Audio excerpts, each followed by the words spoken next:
मिथिला के धरती से हम डॉक्टर सुमित झा आ सब गोटा के प्रणाम करे छी। आइ हम अहाँ सबके एकटा पेशेंट के बारे में बतावा जा रहल छी जिनकर विवाह 3 दिन बाद छै। मिथिला में खान पीन के रिवाज छै। विवाह से किछ दिन पहले लड़की वाला सब आवे छथिन। ओई दिन ओई फंक्शन में मीट मांस और बहुत सारा चीज बनल रहे। लड़का बेचारा भाई में अकेले छलैथ है और ओई दिन काज में व्यस्त होला के कारण वो खा पी नहीं सकला। लोग सब बड़ बड़ाई केलखिन कि भंसिया बहुत सुंदर मांस बनेलक है।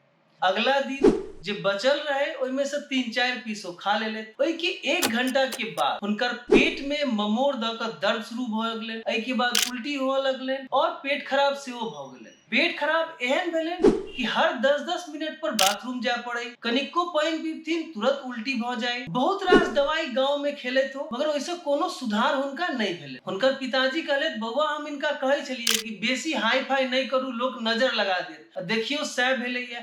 एक दिन में पूरा गल गेलै थे आंख तक धस गेलै। तो हम अहाँ सबके बतावा चाहे छी ओ कोनो नजर गुजर नहीं छै बल्कि ओ फूड पॉइजनिंग छै। अगर कोनो आदमी के बासी मांस खेला के बाद पेट खराब, पेट में दर्द या पेट में ममोड़ देवे लागे और कोनो दवाई से आराम नहीं होइत होय तो होम्योपैथिक के अहाँ के हम जादुई दवाई बता रहल छी जे निश्चित और श्योर शॉर्ट काज करे छै। ओ दवाई के नाम छै आर्सेनिक एल्बम 30 पोटेंसी में। ई अहाँ के कोनो होम्योपैथिक स्टोर पर भेट जायत और एमे से 2-2 बूंद आधा-आधा घंटा पर दियो अहाँ के तुरंत लाभ भेटत एहि परेशानी से। एही तरह के मेडिकल रिलेटेड जानकारी के लेल अहाँ सब गोटा से हमर निवेदन है कि कृपया हमारी चैनल के सब्सक्राइब करू, लाइक और शेयर जरूर करू। जय मैथिली, जय मिथिला।